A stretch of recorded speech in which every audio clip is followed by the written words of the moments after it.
ونؤمن به ونتوكل عليه ونعوذ بالله من شرور أنفسنا ومن سيئات أعمالنا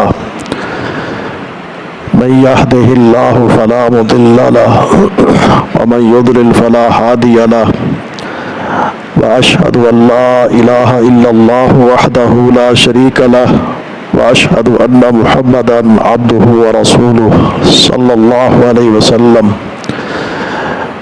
أما بعد فإن خير الحديث كتاب الله وخير الهدي هدي محمد صلى الله عليه وسلم وشر الأمور محدثاتها وكل محدثة بدعة وكل بدعة ضلالة وكل ضلالة في النار أعوذ بالله السميع العليم من الشيطان الرجيم من نفخه ونفثه وحمزه بسم الله الرحمن الرحيم وما آتاكم الرسول فخذوه وما نهاكم عنه فانتهوا واتقوا الله ان اللہ شدید العقاب۔ سورۃ الحشر کی آیت نمبر 7 آج کے خطبے میں پڑھی گئی ہے۔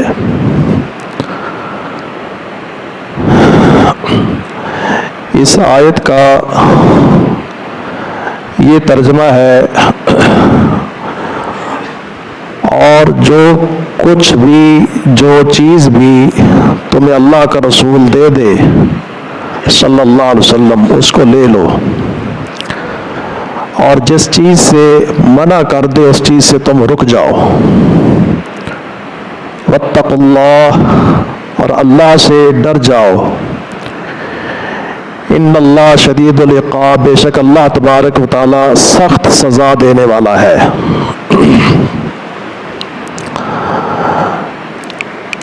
جو چیز بھی اللہ کا رسول دے دے علیہ الصلاۃ والسلام، اب یہ اللہ تبارک و تعالی نے قرآن مجید کے اندر حکم ارشاد فرمایا ہے، اور اس میں سب چیزیں شامل ہیں، عقائد، احکام، مسائل، عبادات، والدین کے حقوق، میاں بیوی، اولاد، پڑوسی، مسلمان، غیر مسلم،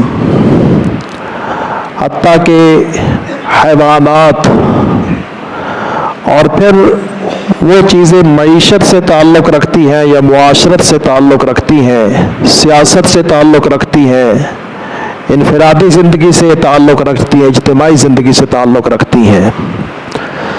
سفر ہے، حضر ہے، سردی ہے، گرمی ہے، بارش ہے یا نہیں ہے، کوئی ایسی چیز نہیں جو اللہ کے رسول علیہ الصلاۃ والسلام نے نہ دی ہو، جس کے متعلق آپ علیہ الصلاۃ والسلام نے کچھ بیان نہ کیا ہو۔ اور وہ چیزیں جو منع ہے، جن سے انسان کی دنیا بھی خراب ہو سکتی ہے، آخرت بھی برباد ہو سکتی ہے، اور ہر حوالے سے انسان کے لیے نقصان والی چیزیں ہیں، وہ آپ نے بتا دی ہیں اور اس سے منع کر دیا ہے۔ اچھا، جو چیز تمہیں اللہ کا رسول دے دے، اب اس کے اندر قرآن بھی ہے اور حدیث بھی ہے۔ قرآن بھی اللہ کے پیغمبر کے ذریعے ہمارے پاس آیا ہے، جبرائیل امین ڈائریکٹ میرے پاس یا آپ کے پاس یا کسی کے پاس نہیں آئے۔ اللہ کے پیغمبر رسول کریم علیہ الصلوۃ والسلام نے فرمایا کہ یہ قرآن ہے، اللہ کی کتاب ہے، ہم نے مان لیا، لے لیا، اور اس قرآن کی تفسیر اور تشریح یعنی نبی علیہ الصلوۃ والسلام کی سنت، آپ کی حدیث، اس کا ذکر قرآن مجید میں بھی ہے اور اللہ کے نبی علیہ الصلوۃ والسلام نے بھی ہمیں دی ہے۔ سورہ نجم کے اندر اللہ نے فرمایا کہ وما ينطق عن الهوى ان هو الا وحی یوحی، ہمارا پیغمبر علیہ الصلوۃ والسلام اپنی مرضی سے دین کے معاملے میں بولتا نہیں. ما ينطق، نطق، گفتگو، کلام، جو کچھ بولیں گے وہ اللہ کی طرف سے ہوگا.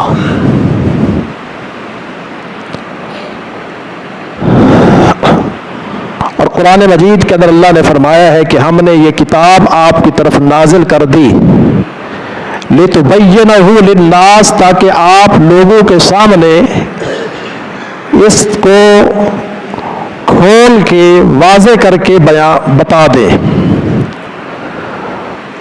اور پھر اس کے ساتھ ساتھ نبی علیہ الصلوۃ والسلام کو یہ بھی حکم ہوا فَاسْتَمْسِكْ بِالَّذِي أُوحِيَ إِلَيْكَ،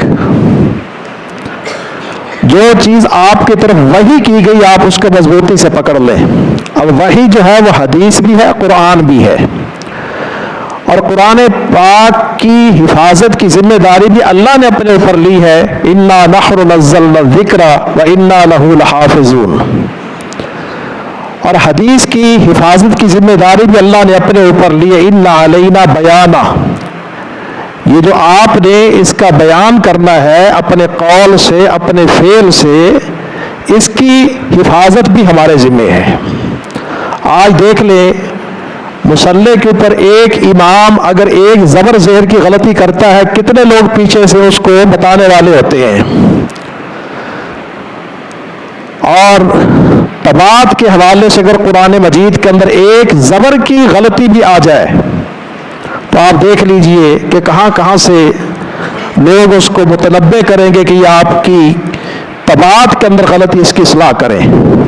اور حدیث کا معاملہ بھی اسی طرح ہے. امام عبداللہ بن مبارک رحمۃ اللہ علیہ فرماتے کہ سمندر کی تہ کے اندر تاریکیوں میں، ظلمات میں بیٹھ کر اگر کوئی بندہ جھوٹی روایت گھڑے گا، وہ سطح سمندر پر جتنی دیر لگائے گا آنے میں، اس سے پہلے رب کائنات اس کے جھوٹ کو واضح کرنے کے لیے انتظام کر دے گا. تو میرے بھائیوں، قرآن بھی اللہ کی طرف سے، حدیث بھی اللہ کی طرف سے ہے. اللہ نے خود فرمایا فَاسْتَمْسِكْ بِالَّذِي أُوحِيَ إِلَيْكَ، اوحیہ بالقرآن نہیں کہا، فَاسْتَمْسِكْ بالقرآن بھی تو اللہ کہہ سکتا تھا، بِالَّذِي أُوحِيَ إِلَيْكَ. اور پھر آپ 22ویں پارے کی اس آیت پر غور کریں، وَاذْكُرْنَ مَا يُتْلَى فِي بُيُوتِكُنَّ مِنْ آيَاتِ اللَّهِ وَالْحِكْمَةِ.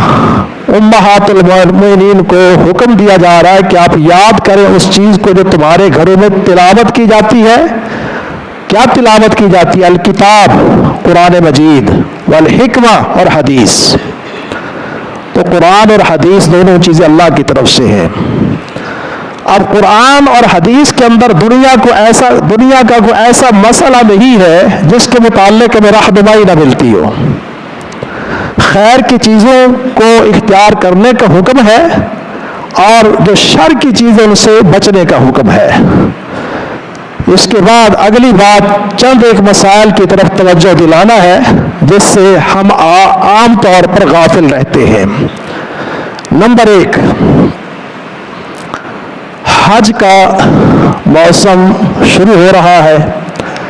الحج اشہر معلومات، حج کے مہینے معلوم ہیں. فمن فرض فیہن الحج فلا رفث ولا فسوق ولا جدال. جو شخص ان دنوں میں حج کی نیت کر لے، اس نے احرام باندھنے کے بعد کوئی بے حیائی کا کام نہیں کرنا، گناہ کا کام نہیں کرنا، کوئی جھگڑے فساد کا کام نہیں کرنا.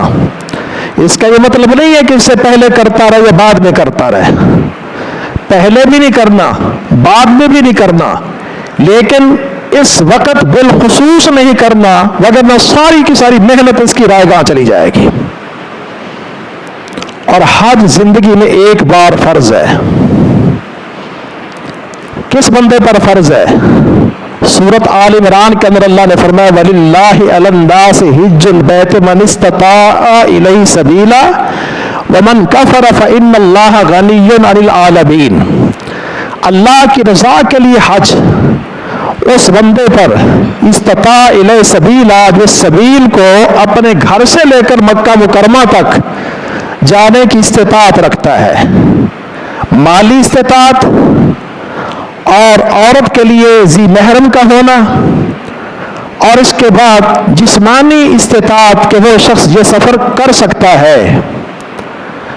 لیکن اگر کر نہیں سکتا، حج فرض ہے، تو پھر ایسے حالات کے اندر نبی علیہ الصلوۃ والسلام کی حدیث نے اس بات کی وضاحت کر دی۔ ایک صحابیہ نے اپنے والد محترم کے متعلق فرمایا کہ وہ سفر نہیں کر سکتا، تو کیا میں اپنے باپ کی طرف سے حج کروں؟ فرمایا کہ اپنے باپ کی طرف سے حج کر۔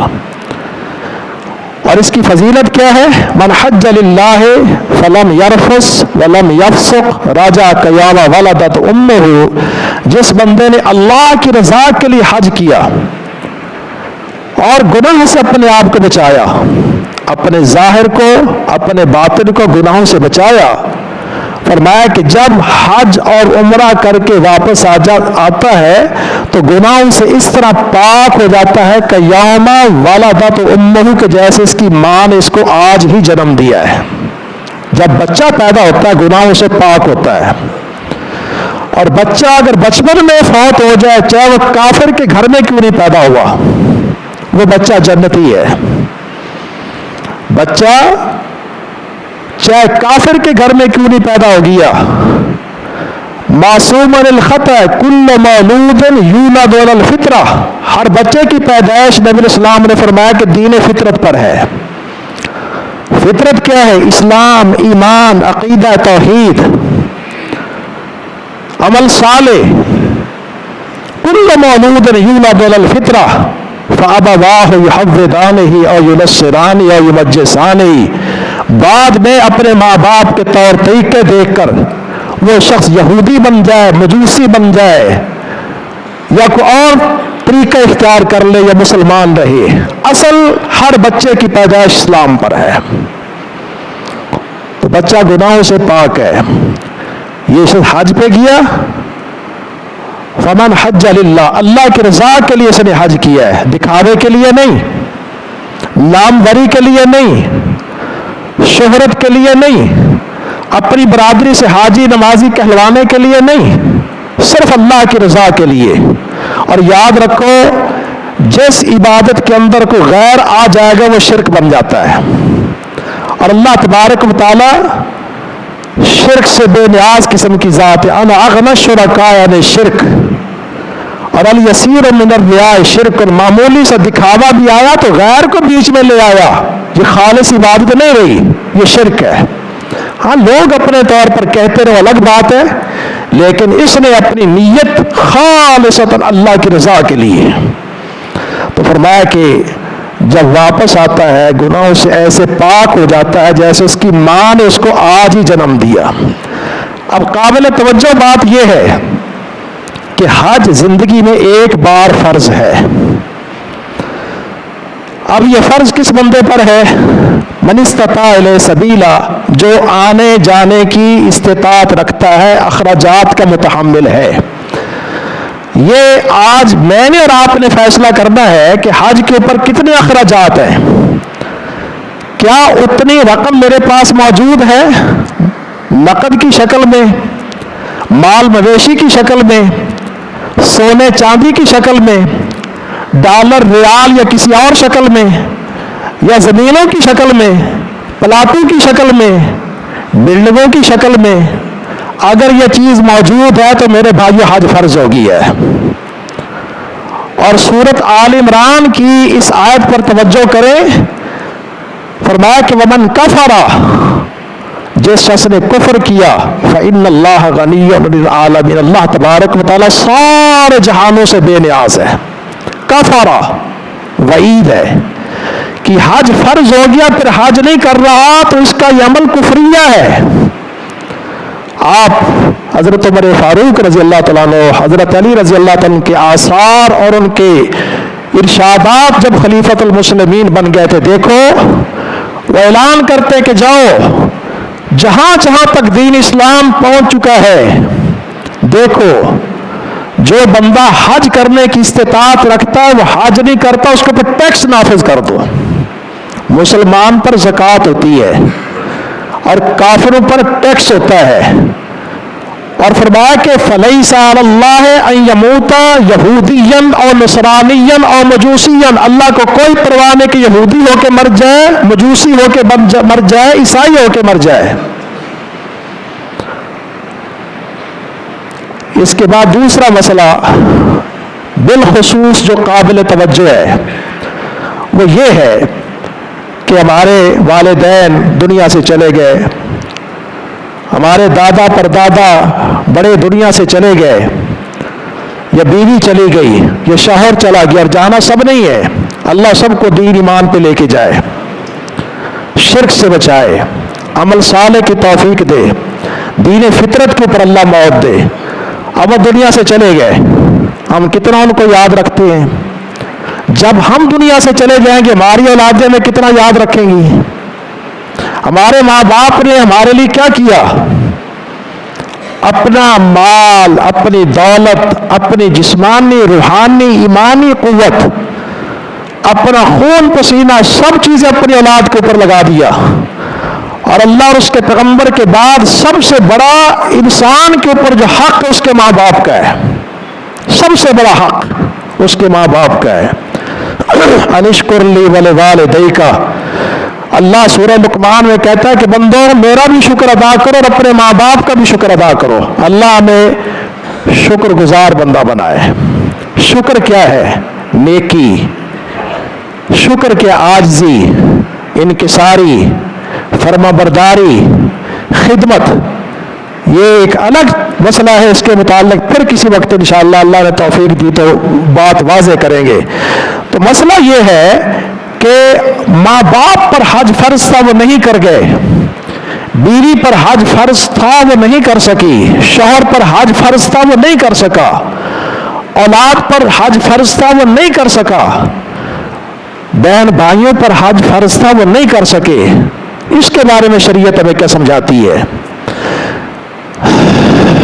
احادیث کی کتابوں میں، کتاب الحج میں یہ مسئلہ موجود ہے۔ ایک صحابی آ کر عرض کہتی کہ اللہ کے رسول علیہ الصلوۃ والسلام، میری ماں پر حج فرض تھا اور وہ حج کرنے سے پہلے فوت ہو گئی، کیا حکم ہے؟ فرمایا کہ یہ بتاؤ کہ اگر کسی بندے کا تمہارے پر قرض ہو تو کیا اس کو ادا نہیں کرنا؟ ادا کرنا ہے، اس لیے کہ قرض ادا کرنا ضروری ہے۔ جب تک قرض ادا نہیں کیا جائے گا اس کا معاملہ اللہ کی بارگاہ میں لٹکا ہوا ہوگا، چاہے وہ قرض ایک پیسے کا ہو یا ہزاروں یا لاکھوں کا ہو۔ اور اللہ کے پیغمبر نبی علیہ الصلوۃ والسلام جب کسی کا جنازہ پڑھایا کرتے تھے تو پوچھا کرتے تھے کہ کیا اس کے اوپر قرض تو نہیں ہے؟ جب پتہ چل جاتا قرض ہے تو آپ جنازہ نہیں پڑھاتے تھے، لیکن بعد میں جب مالی حالات بہتر ہو گئے تو پھر نبی علیہ السلام کی تعلیم کیا ہے؟ آپ فرماتے تھے کہ اگر یہ بندہ قرض چھوڑ کے گیا ہے اور ادائیگی کی سبیل موجود ہے تو فبہا، اور اگر ادا نہیں کر سکتا تو فرمایا کہ فَإِلَيَّ أَوْ عَلَيَّ وَأَنَا أَوْلَى بِالْمُسْلِمِينَ مِنْ أَنفُسِهِمْ، فرمایا کہ وہ ذمہ داری میں لیتا ہوں، میں قرض ادا کروں گا۔ اس لیے ذرا اس پہ بھی نظر رکھا کرو کہ ہماری برادری میں رشتہ داروں میں کوئی ایسا بندہ تو نہیں کہ جس نے قرض دینا وہ دنیا سے چلا گیا اور بیچارہ ادا نہ کر سکا ہو۔ اب ادا کرنے کی صورت بھی نہیں ہے تو اس کی طرف سے قرض ادا کیا کرو۔ اور یہ قرض دینا اور قرض ادا کرنا یہ کتنا بڑا اجر و ثواب ہے۔ ایک بندہ صدقہ کرتا ہے، قرض دینا، قرض کا معاف کرنا اس صدقے سے زیادہ ثواب ہے۔ قرض دینا اور قرض معاف کرنا یہ صدقے سے، خیرات سے زیادہ اجر و ثواب ہے۔